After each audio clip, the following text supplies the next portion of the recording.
Hi my beautiful viewers, ಹೇಗಿದ್ದೀರಾ? ಎಲ್ಲರೂ ಚೆನ್ನಾಗಿದ್ದೀರಾ ಅಲ್ವಾ? ವೆಲ್ಕಮ್ ಬ್ಯಾಕ್ ಟು ಲಾಂಛನಾಸ್ ಲೈಫ್ ಸ್ಟೈಲ್. ಯಾರೆಲ್ಲ ನನ್ನ ಚಾನಲನ್ನು ನೋಡ್ತಾ ಇದ್ದೀರಾ, ಸಬ್ಸ್ಕ್ರೈಬ್ ಮಾಡಿಕೊಂಡು ಪೂರ್ತಿಯಾಗಿ ವಿಡಿಯೋ ನೋಡಿ, ಎಲ್ಲೂ ಕೂಡ ಸ್ಕಿಪ್ ಮಾಡಬೇಡಿ. ಲೈಕ್ ಮಾಡಿ, ಶೇರ್ ಮಾಡಿ, ಕಮೆಂಟ್ ಮಾಡೋದನ್ನು ಕೂಡ ಮರಿಬೇಡಿ. ಯಾರೆಲ್ಲ ಈ ರೆಸಿಪಿಯನ್ನು ನೋಡ್ತಾ ಇದ್ದೀರಾ, ಮಿಸ್ ಮಾಡದೆ ಟ್ರೈ ಮಾಡಿ, ಹೇಗೆ ಬಂತು ಅಂತ ಕಮೆಂಟ್ ಮಾಡಿ. ಈ ಒಂದು ಸೂಪರ್ ಆಗಿರೋ ರೆಸಿಪಿ ಮಾಡೋಕ್ಕೆ ಕಡಿಮೆ ಇಂಗ್ರೀಡಿಯೆಂಟ್ಸು ಸಾಕು. ದೊಡ್ಡ ಇಡಿ ಅಂತ ಹೇಳ್ತೀವಲ್ವ, ಅಷ್ಟು ಫ್ರೆಶ್ ಆಗಿರೋವಂಥ ಪುದೀನ ತೊಗೊಂಡಿದ್ದೀನಿ. ಖಾರಕ್ಕೆ ತಕ್ಕನಾಗಿ ಒಂದು 5 ಹಸಿಮೆಣಸಿನ್ಕಾಯಿ ತಗೊಂಡಿದ್ದೀನಿ. ಸ್ವಲ್ಪ ಕೊತ್ತಂಬರಿ ಸೊಪ್ಪು, ಇಷ್ಟಿದ್ರೆ ಸಾಕು. ಸೂಪರಾಗಿರೋ ಅಂಥ ಪುದೀನ ರೈಸನ್ನು ಮಾಡಿಬಿಡ್ಬೋದು. ನಾನು ಇದಕ್ಕೇ 1 ಏಲಕ್ಕಿ, 1 ಇಂಚಷ್ಟು ಚಕ್ಕೆ, 2 ರಿಂದ 3 ಲವಂಗ, 1 ಸ್ಪೂನಷ್ಟು ಶುಂಠಿ ಬೆಳ್ಳುಳ್ಳಿ ಪೇಸ್ಟ್, ಇಷ್ಟನ್ನು ಸ್ವಲ್ಪ ಬೇಕಂದರೆ ನೀರು ಹಾಕ್ಕೊಳ್ಳಿ. ನೀರಿಲ್ಲ ಅಂದ್ರೂ ಏನೂ ತೊಂದರೆ ಇಲ್ಲ. ಈ ರೀತಿಯಾಗಿ ಸ್ವಲ್ಪ ತರಿಯಾಗಿ ಪೇಸ್ಟನ್ನು ಪ್ರಿಪೇರ್ ಮಾಡ್ಕೊಳ್ಳೋಣ. ನಾನು ಇಲ್ಲೊಂದು ಪ್ಯಾನ್ ತೊಗೊಂಡಿದ್ದೀನಿ. ನಾನು ಮಾಡ್ತಾ ಇರೋವಂಥ ಕ್ವಾಂಟಿಟಿ ಸುಮಾರು ಒಂದು 4 ಜನ ತಿನ್ಬೋದು, ಸಫಿಷಿಯೆಂಟಾಗಿ ತಿನ್ಬೋದು. ಆ ಕ್ವಾಂಟಿಟಿ ಮಾಡ್ತಾಯಿದ್ದೀನಿ. ನಾವಿಲ್ಲಿ ಪ್ಯಾನ್ ತೊಗೊಂಡಿದ್ದೀವಿ. ಪ್ಯಾನ್ಗೆ ಸುಮಾರು ಒಂದು 8 ರಿಂದ 10 ಸ್ಪೂನಷ್ಟು ಎಣ್ಣೆ ಹಾಕ್ಕೊಳ್ಳೋಣ. ಅದ್ರ ಜೊತೆನೇ ಪಲಾವ್ ಎಲೆ ಹಾಕ್ತಾ ಇದ್ದೀನಿ. ಇದಕ್ಕಿನ್ನೇನು ಸ್ಪೈಸಸ್ ಆ್ಯಡ್ ಮಾಡ್ತಾ ಇಲ್ಲ. ಸ್ವಲ್ಪ ಕರಿಬೇವಿನ ಸೊಪ್ಪು, ಸ್ವಲ್ಪ ಗೋಡಂಬಿ ನೀವು ಜಾಸ್ತಿ ಹಾಕ್ಕೊಂಡ್ರೂ ಕೂಡ ಚೆನ್ನಾಗಿರುತ್ತೆ. ಬಟ್ ಅಲ್ಲಲ್ಲೇ ಸ್ವಲ್ಪ ಕಡಿಮೆ ಸಿಕ್ಕಿದ್ರೆ ಟೇಸ್ಟ್ ಇನ್ನೂ ಚೆನ್ನಾಗಿರುತ್ತೆ. ಇಲ್ಲಾಂದರೆ ಗೋಡಂಬಿದೇ ಫ್ಲೇವರ್ ಜಾಸ್ತಿ ಆಗಿಬಿಡತ್ತೆ. ನಾನಿಲ್ಲಿ ಮೀಡಿಯಮ್ ಸೈಜಿಂದು ಒಂದು 2 ಈರುಳ್ಳಿ ತೊಗೊಂಡಿದ್ದೀನಿ. ಅದನ್ನು ಕೂಡ ಉದ್ದುದ್ದನಾಗಿ ಕಟ್ ಮಾಡಿ ಹಾಕ್ಕೊಂಡಿದ್ದೀನಿ. ಅದು ಗೋಡಂಬಿಗೆ ಮ್ಯಾಚ್ ಆಗಬೇಕಲ್ವ ಈರುಳ್ಳಿ, ಅದಕ್ಕೋಸ್ಕರ. ಇದನ್ನು ಮೀಡಿಯಮ್ ಫ್ಲೇಮ್ನಲ್ಲೇ ಇಟ್ಕೊಂಡು ಚೆನ್ನಾಗಿ ಫ್ರೈ ಮಾಡ್ಕೊಳ್ಳೋಣ. ಈರುಳ್ಳಿನ ನಾವು ಹಾಕಿರೋ ಈರುಳ್ಳಿ ಒಂದು ಅರ್ಧ ಭಾಗ ಆಗಬೇಕು, ಅಲ್ಲಿ ತನಕನೂ ಕೂಡ ಫ್ರೈ ಮಾಡ್ಕೊಳ್ಳೋಣ. ಇದಕ್ಕೆ ಉಪ್ಪನ್ನು ಆ್ಯಡ್ ಮಾಡ್ತಾಯಿದ್ದೀನಿ. ಉಪ್ಪು ಆ್ಯಡ್ ಮಾಡಿದ್ರೆ ಬೇಗನೆ ಬೇಯುತ್ತೆ. ಉಪ್ಪು ಹಾಕಿದ ಮೇಲೆ ಒಂದು ರೌಂಡ್ ಇದನ್ನು ಚೆನ್ನಾಗಿ ಮಿಕ್ಸ್ ಮಾಡ್ಕೊಳ್ಳೋಣ.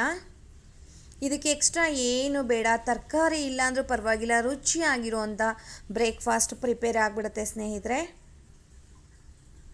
ನಾವು ಪೇಸ್ಟ್ ಮಾಡಿ ಇಟ್ಕೊಂಡಿದ್ವಿ ಅಲ್ವಾ, ಪುದೀನ, ಕೊತ್ತಂಬರಿ ಸೊಪ್ಪು, ಹಸಿಮೆಣಸಿನ್ಕಾಯಿ ಮತ್ತು ಸ್ಪೈಸಸ್ ಎಲ್ಲ ಹಾಕ್ಕೊಂಡಿದ್ವಿ ಅಲ್ವಾ, ಅದನ್ನು ಇವಾಗ ಈರುಳ್ಳಿ ಜೊತೆ ಫ್ರೈ ಮಾಡ್ಕೊಳ್ಳೋಣ. ಈರುಳ್ಳಿ ಒಂದು ಅರ್ಧ ಭಾಗ ಫ್ರೈ ಆದಮೇಲೆ ನಾನು ಪೇಸ್ಟನ್ನು ಹಾಕಿರೋದು.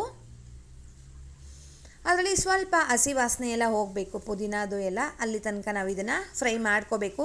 ಸೈಡಲ್ಲೆಲ್ಲ ಎಣ್ಣೆ ಬಿಡೋದಕ್ಕೆ ಶುರುವಾಗತ್ತೆ. ಆ ಟೈಮ್ನಲ್ಲಿ ಈ ಒಂದು ಗೊಜ್ಜು ರೆಡಿ ಆಗಿದೆ ಅಂತ ಅರ್ಥ.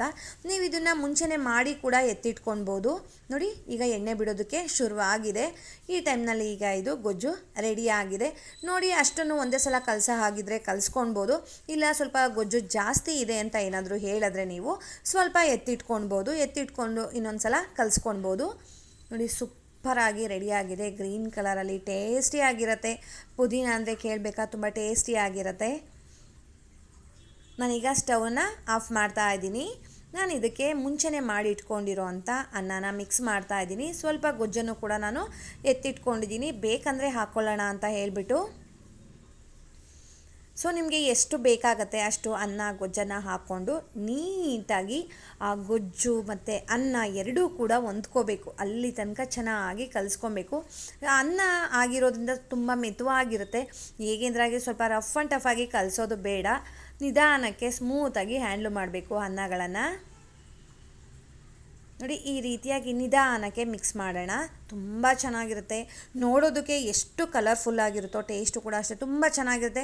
ಮತ್ತು ಬೇಗ ಆಗಿಬಿಡುತ್ತೆ. ಒಂದು 5 ರಿಂದ 8 ನಿಮಿಷ ಒಳಗಡೆ ಈ ತಿಂಡಿನ ರೆಡಿ ಮಾಡ್ಕೊಂಡ್ಬಿಡ್ಬೋದು. ಅನ್ನ ಏನಾದರೂ ರೆಡಿ ಇತ್ತು ಅಂತ ಹೇಳಿದ್ರೆ, ಬೆಳಗ್ಗೆ ಟೈಮ್ನಲ್ಲಂತೂ ಯೋಚನೆ ಮಾಡ್ತಾ ಇರ್ತೀವಿ, ಏನು ತಿಂಡಿ ಮಾಡೋದು ಅಂತ. ಸೊ ಆ ಲಿಸ್ಟಲ್ಲಿ ಈ ಒಂದು ರೆಸಿಪಿ ಕೂಡ ನೀವು ಆ್ಯಡ್ ಮಾಡ್ಕೊಳ್ಬೇಕು. ಅಷ್ಟು ಚೆನ್ನಾಗಿರುತ್ತೆ, ತುಂಬ ಚೆನ್ನಾಗಿರುತ್ತೆ. ಏನ್ರಿ ನೀವು ಪುದೀನ ರೈಸ್ ಅಂತೀರಾ, ಪೂರ್ತಿ ಗ್ರೀನಾಗಿ ಇಲ್ಲವೇ ಇಲ್ಲ. ನಾವು ಫ್ರೈ ಮಾಡೋದ್ರಿಂದ ಆ ಹಸಿರು ಕಲರು ಸ್ವಲ್ಪ ಕಡಿಮೆ ಆಗುತ್ತೆ ಸ್ನೇಹಿತರೆ. ಹಸಿರು ಕಲರ್ ಬರಲಿ ಅಂತ ಹೇಳ್ಬಿಟ್ಟು ನಾವು ಪುದೀನ ಜಾಸ್ತಿ ಹಾಕ್ಕೊಂಡ್ರೆ ಆ ಫ್ಲೇವರ್ ಜಾಸ್ತಿ ಆಯಿತು ಅಂದರೂ ಕೂಡ ನಮಗೆ ತಿನ್ನೋದಕ್ಕೆ ಆಗೋದಿಲ್ಲ. ನಿಮಗೆ ಕೆಲವೊಬ್ಬರಿಗೆ ಸ್ಪೈಸಸ್ ಅದು ಪೇಸ್ಟ್ ಮಾಡೋಕ್ಕೆ ಇಷ್ಟ ಆಗಲಿಲ್ಲ ಅಂದರೆ ಪಲಾವ್ ಎಲೆ ಜೊತೆ ಚಕ್ಕೆ, ಲವಂಗ ಮತ್ತು ಏಲಕ್ಕಿನ ನೀವು ಒಗ್ಗರಣೆಗೆ ಹಾಕ್ಕೊಳ್ಬೋದು. ಬಾಯಿಗೆ ಸಿಗುತ್ತೆ ಅಂತ ಅನ್ನೋರು ನೀವು ಪೇಸ್ಟ್ ಮಾಡೋದಕ್ಕೆ ಹಾಕ್ಕೊಳ್ಬೋದು. ನೋಡ್ತಾ ಇರ್ಬೋದು ಕಲರ್ಫುಲ್ ಆಗಿರೋವಂಥ ಟೇಸ್ಟಿಯಾಗಿರೋವಂಥ ಪುದೀನ ರೈಸ್ ರೆಡಿಯಾಗಿದೆ. ನಿಮ್ಮೆಲ್ಲರಿಗೂ ಕೂಡ ಇಷ್ಟ ಆಗತ್ತೆ. ಹೋಗಿ ಬರಲಾ? ಬಾಯ್ ಸ್ನೇಹಿತರೆ.